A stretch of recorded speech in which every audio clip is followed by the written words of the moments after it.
Do you think there's an invasion coming? He's now the president for life, but Yeah. he's also old. He's getting old, he's aging, and he has said that this is an issue that I would take care of. So he wants, I think he's such an individualistic person. I think he's somewhat like Trump to me. It's a one man show. Right. Whatever I think, it has to happen. There was a white paper in 1993. There came out a white paper sometime again in 2000. The recent one, which came in 2022, says explicitly use of force.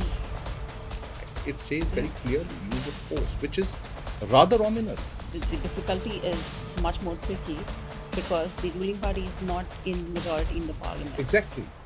So when you talk about ramping up your defense expenditure, the opposition, because they're using the China threat as a weapon against, like they have been talking, so they are trying to project that the ruling party has been using the China threat to hype up the sentiments. And now they're telling the young people that they do not want to focus on the domestic issues. That's why they're hyping up the China factor. So how do you see the India-Taiwan relations now, and what needs to be done further? How India used to be so cautious and Taiwan was just a place which was not worth risk taking for India. Right. But now, specifically with what happened, the tragic killing of our soldiers in 2020 by the Chinese or in the Galwan clashes, then India also realized that it has to kind of manage its expectations from the Chinese side. Imagine a country, which moves from a paddy economy to the world's behemoth in semiconductors. It's astounding. In 40 years, it's something astounding. Taiwan needs to have patience for India. And for India, I would say that India has to be a little less cautious. We have already accepted that we cannot accept and respect China's red line, and we should be on similar path. There are interests that are beneficial for India, and we just need to be a little less cautious with Taiwan.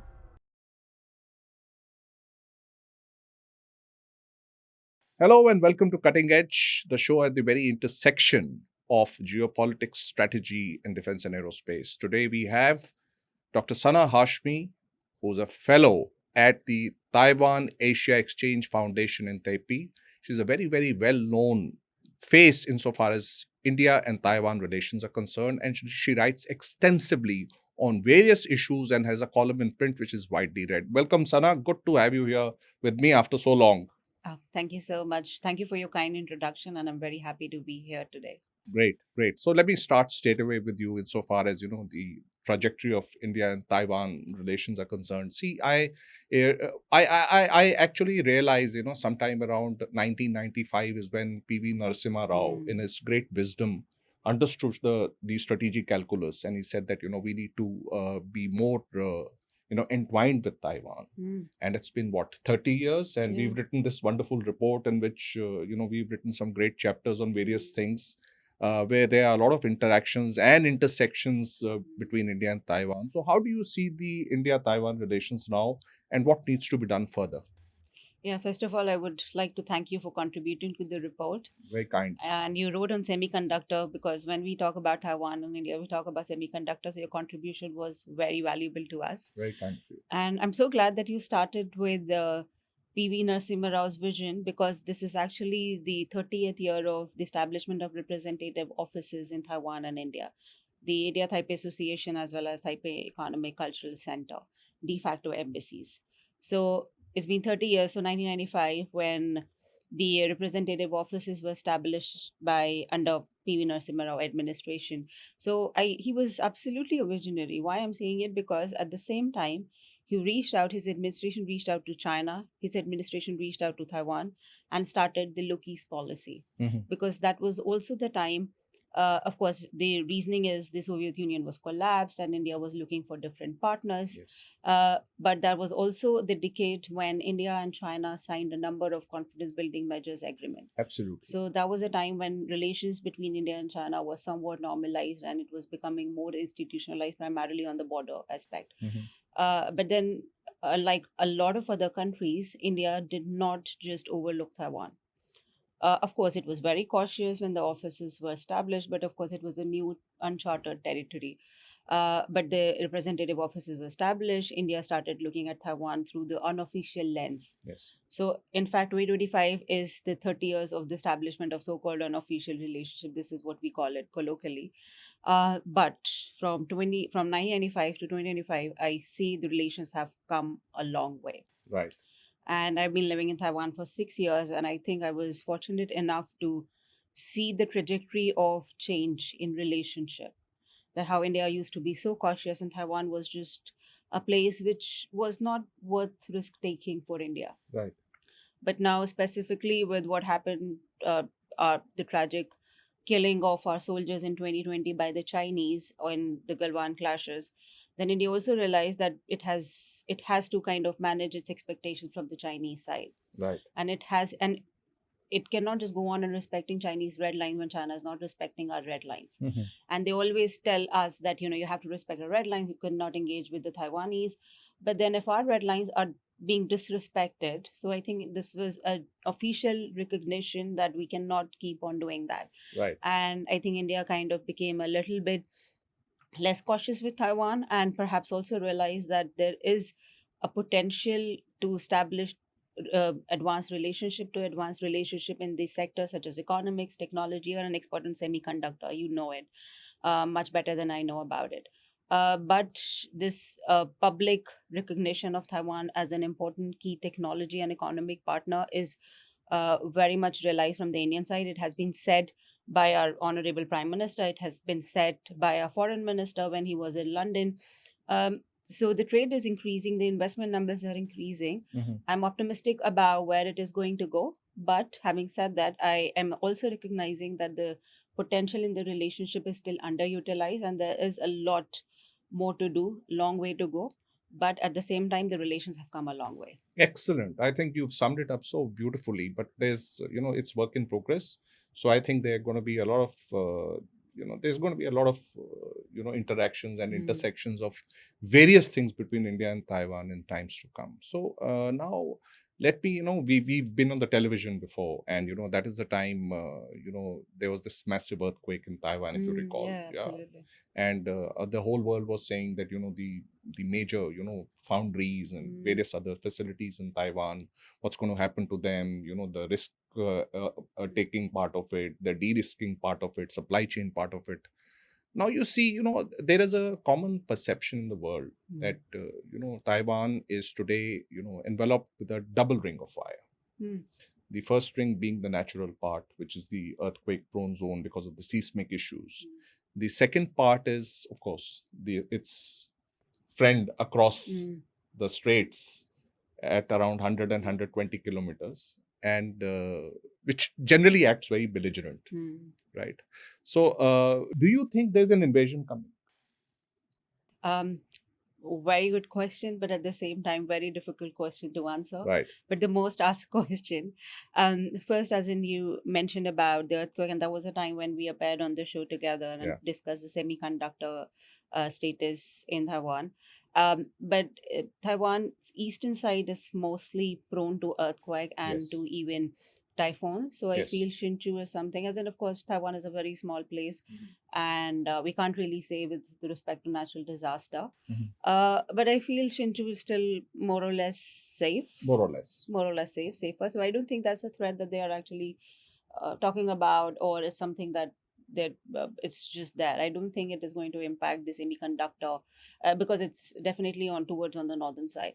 But then also one important or one interesting point here is that if we think of the natural disasters and the China threat, and then someone suggests that perhaps you take out the semiconductor production from Taiwan and maybe base it in Southeast Asia, then what strength Taiwan has, then perhaps China would actually take over Taiwan. So that is actually one of the points of assessment with respect to semiconductor, with respect to weather. So yeah, but now coming to the question of invasion, is it going to happen? Is it coming anytime soon? I think the answer depends on who you're talking to. Right. If you ask the Americans, they'd be like, yes, it is absolutely happening, and the window of 2027 is closing. And why do they say it? First, of course, 2027 is a huge anniversary for to China, the BLA anniversary. So there is this idea, specifically in the Western circle, that it has to happen within those 100 years. Mhm. But then, more importantly, Xi Jinping factor plays an important role here. That he's now the president for life, but Yeah. he's also old. He's getting old. He's aging, and he has said that this is an issue that I would take care of. So he wants. I think he's such an individualistic person. I think he's somewhat like Trump to me. That it's a one-man show. Right. Like whatever I think, it has to happen. Will happen. So, and there is so much hypocrisy because when it comes to India and China border, it's an issue that has to be left to the next generation of leadership. Right. But when it comes to Taiwan, it has to be resolved today by him because I think he wants to leave his legacy, and this is an issue that he has taken upon himself. So, there is this same story that I want to, flag it. It's that famous one China principle. And, when you flag these major issues, it's all about lexicon, Sana. See, there was a white paper in 1993. There came out a white paper sometime again in 2000. The recent one, which came in 2022, says explicitly use of force. Right? It says very clearly use of force, which is rather ominous. Absolutely. Now, secondly, when you look at various things which are happening, you find, and there are news articles which come, quite a few of them, they get into the media, which says that, China is now building something called, what were those Mulberry harbors in the Second World War for, Normandy landings in Guangzhou shipyards and all of that. Because it's an island nation, it's not littoral. So the operations which will be prosecuted, since I've been in the uniform, are going to be very difficult. It's not as simple as it looks. It's not very simple. So are the people in Taiwan, the industry in Taiwan, the government in Taiwan, while they're not in majority, are they looking at some asymmetric warfare? Are they ramping up the industries? Are they looking at an invasion? Is it an option, not an option? I think if you ask a Taiwanese, maybe official, as in, of course, I'm not speaking on their behalf, but it is just on the basis of my interactions and my living there. If you ask them, they'd be like, it might not happen, but it's not that we don't have to prepare for it. Right. So there is this focus on self-preparedness, that you have to be self-sufficient. But I think this realization is relatively newer. This has not been existing for, I would say, maybe 30, 40 years ago, and then maybe it's just a new recognition that perhaps we have to rely less on the US. But of course, even if you think about that, if you think about not putting all your eggs in one basket, you have just started focusing on self-sufficiency in the past 10, maybe 15, I won't even say 15 years. So 10 years is nothing. And you were in the uniform, you know it more than me, how difficult it is for the government, especially democracies, to mobilize efforts and also ramp up your defenses. Very. And also now, the difficulty is much more tricky because the ruling party is not in the majority in the parliament. Exactly. So when you talk about ramping up your defense expenditure, the opposition, because they're using the China threat as a weapon against, like they have been talking, so they are trying to project that the ruling party has been using the China threat to hype up the sentiments. And now they're telling the young people that they do not want to focus on the domestic issues. That's why they're hyping up the China factor. And this is why they are not really trying to approve the defense expenditure. So how do you do it without money? If your defense expenditure is not reaching a certain level, and it has to be really, really high for Taiwan, they have said that they would expand it. They would really rather go for it than but there is a lot of domestic chaos happening in Taiwan right now. But I do feel the self-preparedness is very much there, and this asymmetric warfare that you talked about, that's the only solution. You can't talk about winning the war because that's just not happening. We're talking about the Chinese. So asymmetric warfare is something that is very much the solution as of now. But with that, we need partners when we talk about a Taiwan contingency. And when I say we, I mean the like-minded partner. Yes. Now, that brings me to the next, question. And let me now segue to the US-Taiwan relations. Somewhere, in the last around 7-8 months, there's a lot of conflicting statement, which is being propagated by various, media houses. Even there are some, official websites, all of that. They're taking out a couple of lines, they're putting in a couple of lines. There are some, embargoes which have suddenly come in place for Taiwan, which you're aware. I won't go into details because then I think we can talk about them till tomorrow morning. So your views on that? I think Taiwan is also in a very difficult situation with the US because, in Taiwan, people have talked about bipartisan support Mhm. because this is a sense of relief when they say that no matter what, no matter who wins in the US, it doesn't matter, Democrats, Republicans, there is bipartisan support that no Mm. matter what, the US has to support Taiwan. And it's just not militarily, but then perhaps to some level diplomatically and general support. And then there's Taiwan Relations Act. And then, of course, even though I feel there is strategic ambiguity, but before Trump administration 2.0, there was this idea that this strategic ambiguity is actually strategic clarity. Right. But I don't think they could say it anymore. Okay. But they still rely on the US. They still believe that no matter how Trump is behaving and his foreign policy outlook is, which I feel no one knows what his outlook is as of now, but I feel that they're trying to attract new partners. They're trying to have more friendships and partnership with countries in the region. Okay. But it's easier said than done for a country like Taiwan. So US still remains the primary partner, be it security, but also there's a lot of private sector. You talked about defense companies Yeah. Yeah.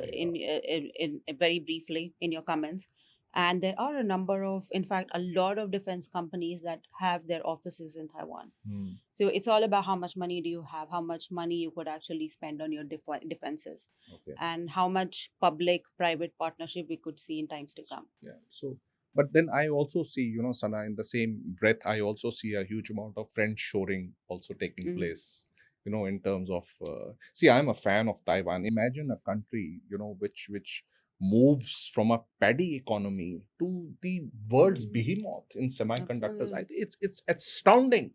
In Mm, 40 years, it's something astounding. I mean, you can't even imagine the kind of toil and effort and the money and the intrigue and the energy would have gone into it. It's outstandingly done. absolutely. So for that, you're looking for Mm, partners, this, that, and the other. And if my research tells me correctly, I think our trade with Taiwan is just around 11 to 12 billion dollars, which is rather low. It is mm. abysmally low. So what are your views on that? Can it be increased? Not increased? You're absolutely correct with the figure. And I think 2 years ago, that was the first time that it actually crossed the 10 billion mark. And Yeah. you're so apt right there when you said that abysmally low. 10 billion is looks like a huge number, but you're talking about India and Taiwan, imagine. There you go. So, and it's actually not even 0.1% of the total trade, both India and Taiwan. Okay. So the number is abysmally low. Um, and there is a lot of scope from India side as well, specifically when India is trying to reduce the huge trade imbalance from the Chinese. Yeah. So how do you do it? So you have to, and also India is relying on high end manufacturing from the Chinese side, electronics, and Taiwan is a place you could definitely look at it. And I would give a very personal example. I think there's a problem with Taiwanese branding as well. Okay. Even though there are four Tetra offices, it's the arm offices of the Taiwan government. So imagine you have four regional offices and still trade is not reaching the level where it's supposed to. But the personal example I wanted to give was that I had no idea that Asus was a Taiwanese brand. That HT or HPC is one of them. I still don't know because the branding is so bad. Yeah. And Asus is comparatively a low cost laptop, and a lot of people are buying it because not everyone can afford an Apple. Imagine I you have don't even one. know, right? So but then I think I definitely had one, and I had never an idea that it's a Taiwanese brand. Okay. So there's a lot of potential. There are a lot of agreements in the economic field, and there is, in fact, economics is the only field where there is G2G dialogue. At Yes. the, of course, it's not at the highest level, but at senior official level. Mhm. And it says a lot that at least Indian government is ready to talk to Taiwan at least at this level. Mhm. So Taiwan has to take this and maybe transform it into something bigger. Mm. But then I'm kind of diverging from your main theme here, but I would also like to say that you always say that you have to start with basics.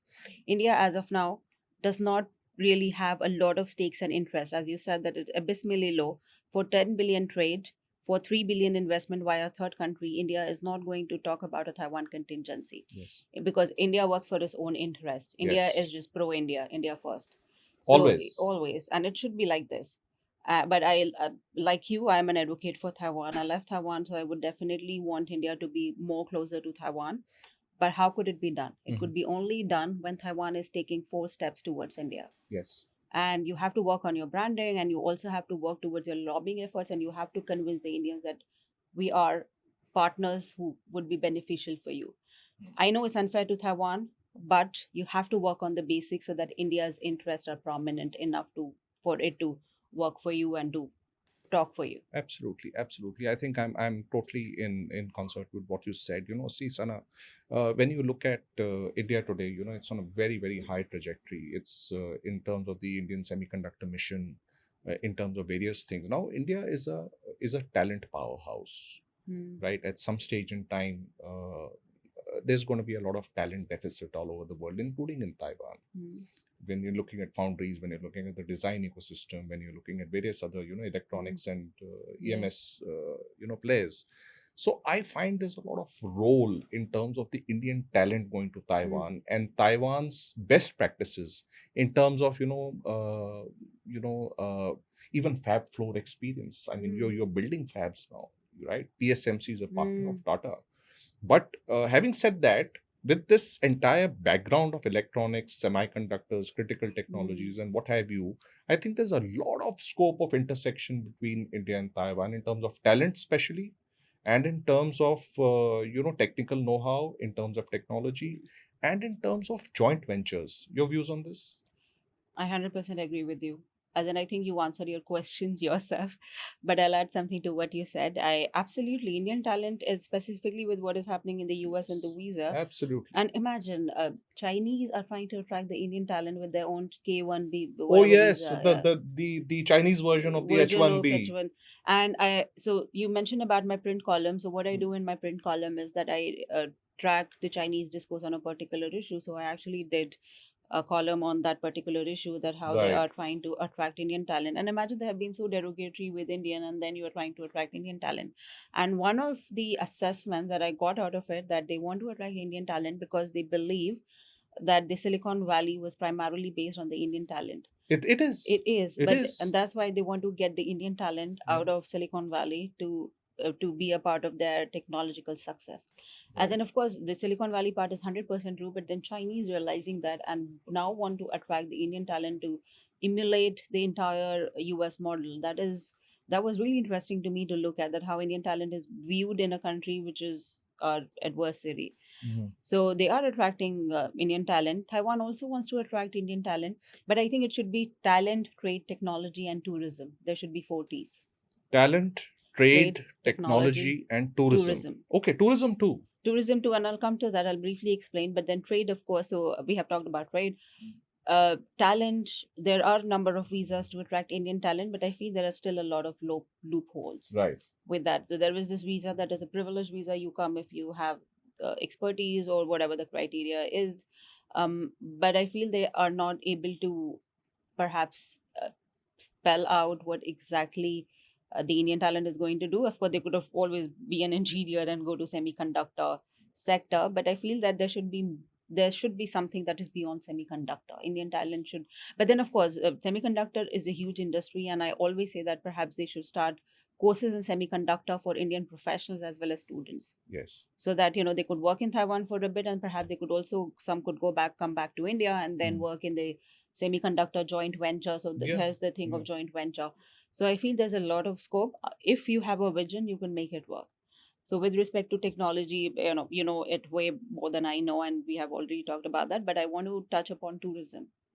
There's hardly um, there's no direct flight, which I have been ranting about for so long, that how could you not have direct flight? And you talk about security, you talk about relationships should reach that level. And I'm like, if the basic is not that, if there is no direct connectivity, we should just stop talking about anything, because that's the thing that we need to achieve first. Yeah. So technology, connectivity is in there, direct connectivity. Imagine coming to India from Taiwan, spending 13 hours just traveling, being so tired as if you're traveling from Europe. One day you have 2 days for traveling back and forth, is just not feasible. And they're trying, it might happen soon, but we'll see. But I should give you tourism numbers as well. There are a lot of outdated ideas about India. So I feel incredible India. Then you come to India, you realize that what you have been missing out on. But Okay. I feel that, but they haven't reached that level where they're coming and seeing the beauty of our country. Right. So imagine only 20,000 Taiwanese, and I think I'm exaggerating the number. Post COVID, the numbers have gone down Hmm. visibly. and 40,000 Indians going to Taiwan for tourism. 40,000. That's nothing. That's it. Yeah. Oh, that's And imagine low. Singapore next door, 1,150,000 is like crazy. Yeah. And I think there is, even though there was a Taiwan Tourism Bureau office in India, no one, and then if you talk to people who are not very well aware of what Taiwan is, if you talk to them, they're like, what can we do in Taiwan? There's nothing. And I'm like, it's the place where you could just go and have the most luxurious time of your life without even spending a lot of money. And have good tea. Have good tea, have good food. Okay. Have a good time, safest place on the planet. So I feel there is a problem of branding from Taiwan side that Indians are not aware of the potential of tourism. Right. So it cuts both ways, that is. Yeah, but I think India is really, I think I believe in Incredible India campaign. So I feel that it's just the outdated narrative about India that a lot of people from a lot of countries share. And, Taiwan views India still through the US lens, US media lens. And we all know that how US media portrays India. Like if a lot of people ask me, is India safe to visit? And I'm like, is US safe to visit? At least in India, you're not going to be killed by gun violence. Absolutely. Spot on. Absolutely. So I think when they come and they see, they realize that how beautiful it is, how hospitable people are. They have, and then, but India is doing what it could. It's on them to come and see firsthand.